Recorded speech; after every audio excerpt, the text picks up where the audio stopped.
Hey guys, it's Poncho from Footy Insight bringing you new shoe review on the Hypervenom Phinish from Nike's new Elite Pack. Let's get these out and check them out. So in terms of what you get in the box, you do have your new shoes, of course, the Nike Elite Pack Hypervenom Phinish. And you get this mesh bag here, which is gray and green with your Hypervenom branding. So in terms of this colorway, this is the Nike Elite Pack, which unfortunately you won't see many pros switch into, as Nike has selected a very few amount. They've chosen 11 of their elite players to go into the Elite Pack, some in the Hypervenom, some in the Tiempo, some in the Vapor, and some in the Magista. So this colorway, unfortunately, you won't see many pros use. I think the one who will be using the Hypervenom will be Robert Lewandowski, but he'll actually be using the Phantoms.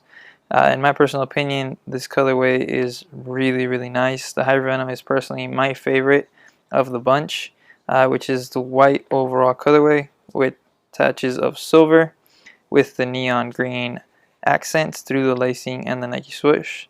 Soleplate is a full neon green, and it has this metallic finish here on the Hypervenom design running on the inside and out.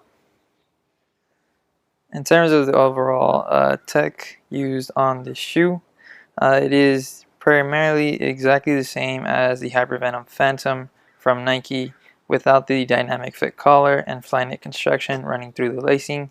Instead, you do get this one-piece design similar to the one used on the Vapor, and you do have the Nike Skin upper, which is going to be very soft and very flexible. It is a little rigid out of the box, but becomes very naturally soft and allows for a nice stretch. You do have the flywire design used on these as well, which runs from the lacing to the sole plate on both sides, which is going to provide for the best overall fit. If the Hypervenom Phantom just isn't working for you, then the low cut version is definitely the way to go. So in terms of the sole plate used on these, it is a mainly conical stud layout with two bladed studs here in the front. You have your 4 conical studs in the back, 3 here on the inside and 3 on the outside, with your 2 bladed studs here in the forefoot, 1 on the toe, 1 in the middle to provide for the best overall push off.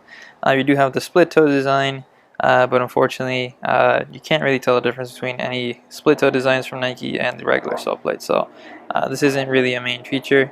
The overall design of this sole plate is to provide for agility, so providing a nice turning surface, and these 2 bladed studs will give you a nice push off when accelerating. Overall, gets the job done.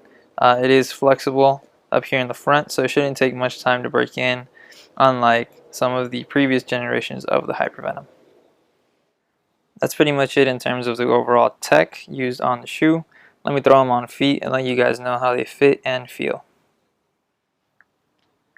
So here are the shoes on feet. New Hypervenom Phinish 2 with the Nike Skin upper from the Elite Pack. In terms of the colorway, I actually really like this colorway.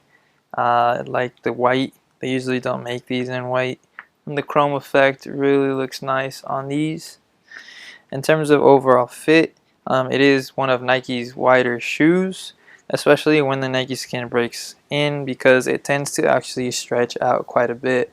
So if you have a little bit more of a wider foot, this is definitely an option for you. If you have a little bit more of a narrower foot, definitely could work because of the flywire design implemented. You just got to tie them up real tight and you should be good to go.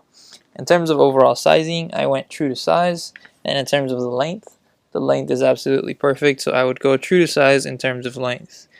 If your foot is really wide, you might want to go try them on in stores, just because it has this attached tongue design, which for some people it doesn't stretch out far enough for you to actually wear them. Overall, the shoe is pretty flexible. The sole plate's very flexible, so it won't take much time to break in, but the overall upper is a bit stiff.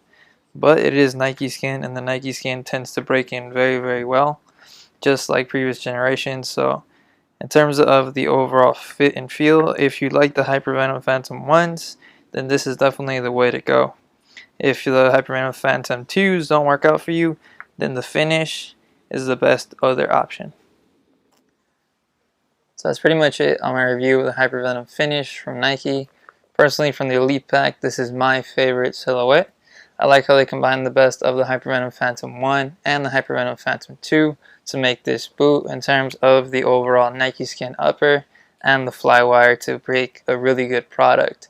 If you're a big fan of the Hypervenom line, I would definitely consider buying the new Hypervenom Phinish or the Phantom. Just depends on what fits you best.